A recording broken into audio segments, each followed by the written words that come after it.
नमस्कार विद्यार्थियों, हम पढ़ रहे हैं एमए फाइनल का द्वितीय प्रश्न पत्र जिसका नाम है नाटक एवं नाट्य शास्त्र। और इसमें हम 10 रूपक पढ़ चुके हैं और अब हम पढ़ रहे हैं बेड़ी संगार। और ये जो बेड़ी संगार नाम की पुस्तक है वह एक ऐसी पुस्तक है जिसका हम प्रथम अंक पढ़ रहे हैं और ये वीर रस प्रधान नाटक है विद्यार्थियों। और ये भट्ट नारायण हैं एक कवि जिन्होंने इसको लिखा है। तो देखिए, मैंने आपको पहले भी बताया था, अब भी बता रहा हूँ कि ये जो पहला अंक मैं करा रहा हूँ इसमें से आपको एक श्लोक 100% मिल जाएगा।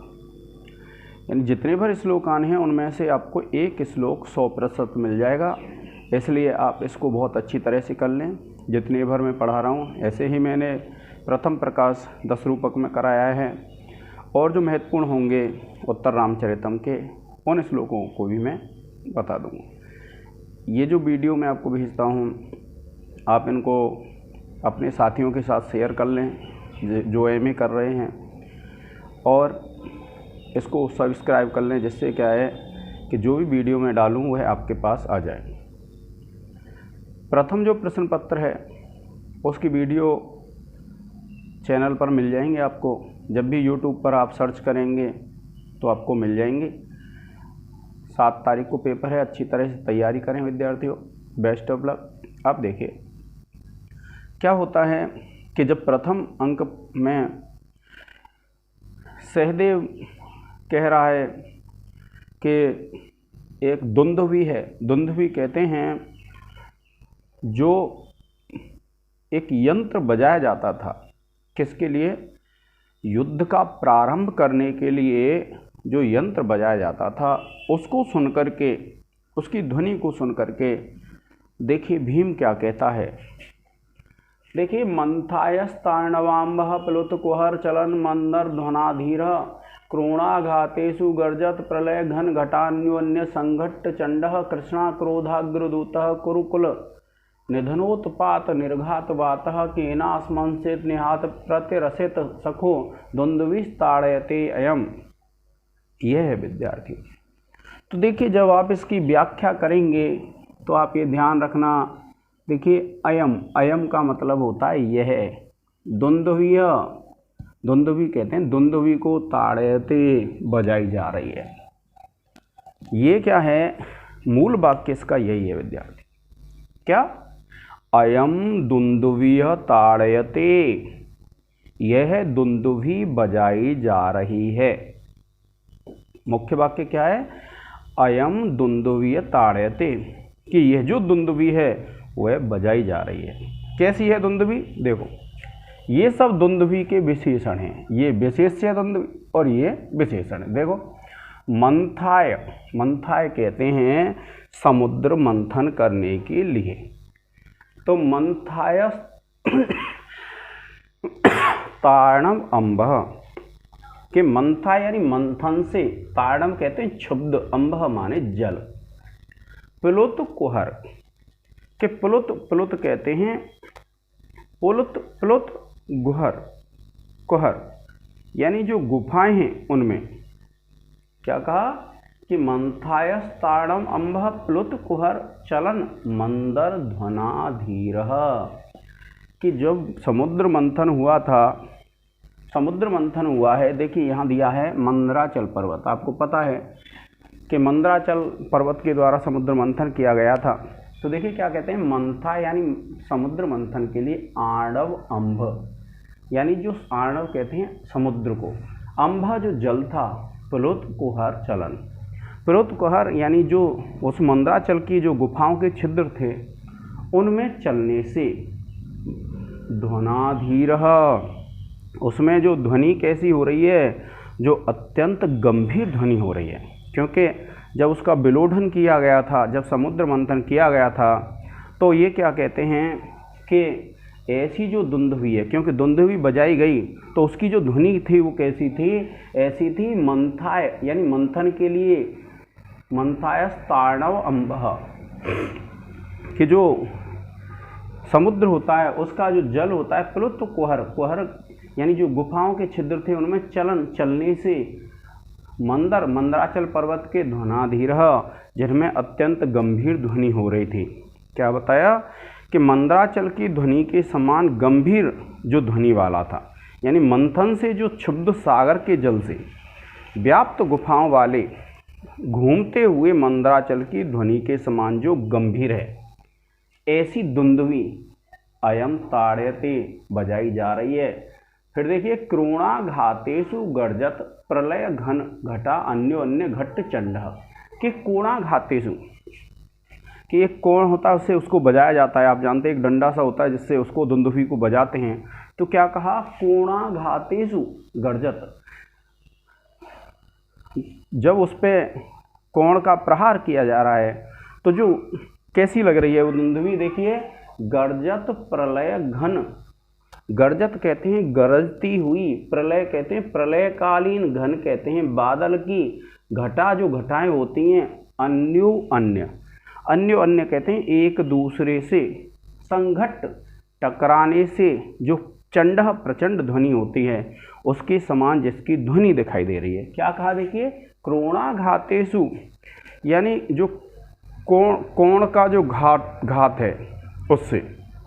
क्या कहा कि जो बजाने के लिए डंडे का प्रहार किया जाता है, कोणाघात का तात्पर्य, उसको दुंदुभी को बजाने के लिए एक डंडा होता है और उसका जो उस पर प्रहार किया जाता है उसका वर्णन आया है। तो क्या कहते हैं, क्रोणाघातेषु गर्जत प्रलय घन, यानी जब उस पर डंडे का प्रहार किया जा रहा है और उससे जो ध्वनि हो रही है तो कैसी लग रही है, गर्जत प्रलय घन, गरजते हुए प्रलयकालीन बादलों के जो घटाएं होती हैं, अन्यो अन्य संघट्ट, एक दूसरे से वह टकरा रही हों, और चंड, और जो प्रचंड ध्वनि करती हैं, बादल जो प्रचंड गरजते हैं उसके समान जिसकी ध्वनि है, ऐसा। और कृष्णा, कृष्णा कहते हैं द्रौपदी को, कृष्णा क्रोध अग्रदूत, यानी कृष्णा जो है, द्रौपदी जो है, उसके क्रोध की जो अग्रदूत है, क्योंकि द्रौपदी के कारण ही ये युद्ध प्रारंभ हुआ था। तो क्या कहा है कि कृष्णा क्रोध अग्रदूत, जो द्रौपदी के क्रोध का अग्रदूत है, कृष्णा क्रोध अग्रदूत, अर्थात जो द्रौपदी के क्रोध का जो अग्रदूत है, कुरुकुल निधन उत्पात निर्घात बात, कुरुकुल यानी कौरवों का जो कुल है, निधन उसके निधन के, उत्पात निर्घात बात, यानी उसके उत्पात कहते हैं जो अपशकुन होता है, निर्घात बात, और निर्घात कहते हैं प्रचंड बात, वायु के समान है। वो जो दुंदुभी है उसकी जो ध्वनि है वो कैसी लग रही है कि कौरवों के प्रलय करने के लिए, कौरवों का नाश करने के लिए जैसे कोई प्रचंड वायु पवन अपशकुन के रूप में बह रहा हो, उसके समान उसकी ध्वनि है। और केन माने किसके द्वारा, असमत माने हमारे, सिंहनाद, जो सिंहनाद होता है, प्रति रसित सखो, यानी जो हमारे सिंहनाद का मित्र है उसके समान, दुंदुभी ताड़यते अयम, यह दुंदुभी बजाई जा रही है।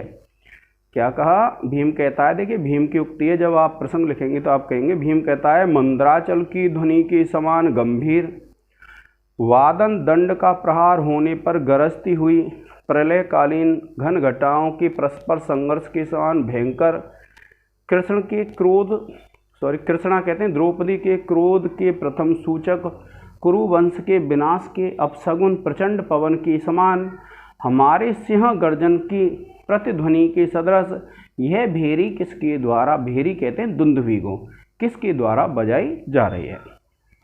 अब देखिए, जब आप इसमें विशेष लिखेंगे तो सबसे पहला तो विशेष में क्या होता है, हम लिखते हैं छंद। अब आप, मैं ये पूरी नहीं लिखूंगा, आप लिखेंगे इस पद्य में, क्या लिखेंगे, इस पद्य में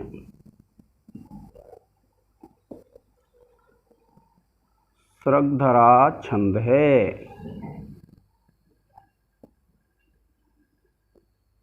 दूसरा लिखेंगे विद्यार्थियों, इस पद्य में उपमा रूपक संसृष्टि है। संसृष्टि का तात्पर्य होता है जब दो अलंकार मिले रहते हैं विद्यार्थी। अब देखिए जैसे व्याकरण लिखते हैं तो व्याकरण में क्या लिखेंगे, व्याकरण टिप्पणी है, मान लीजिए एक लिख लेते हैं हम अयम, आप लिखेंगे इदम शब्द है पुल्लिंग प्रथमा एक वचन।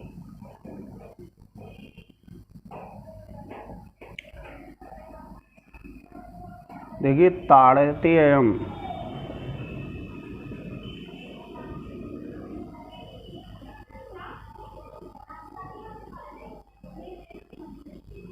आप लिखेंगे ताड़यते प्लस अयम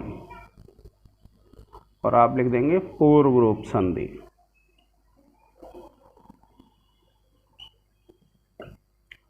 फिर देखिए केन है, आप लिखेंगे केन और आप लिखेंगे किम शब्द तृतीया एक वचन।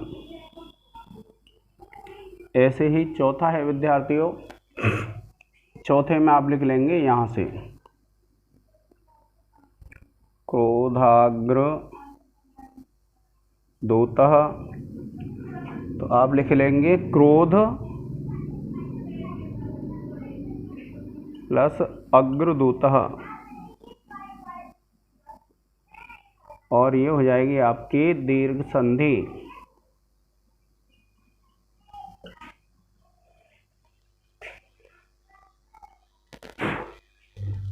इस प्रकार से विद्यार्थियों ये व्याख्या पूर्ण हो जाएगी आपकी।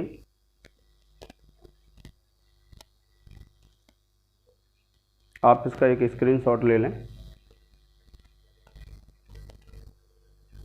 आज के इस लेक्चर में इतना ही, आगे हम पढ़ेंगे दूसरे लेक्चर में। आज के लिए इतना ही, धन्यवाद। जय हिंद, जय भारत।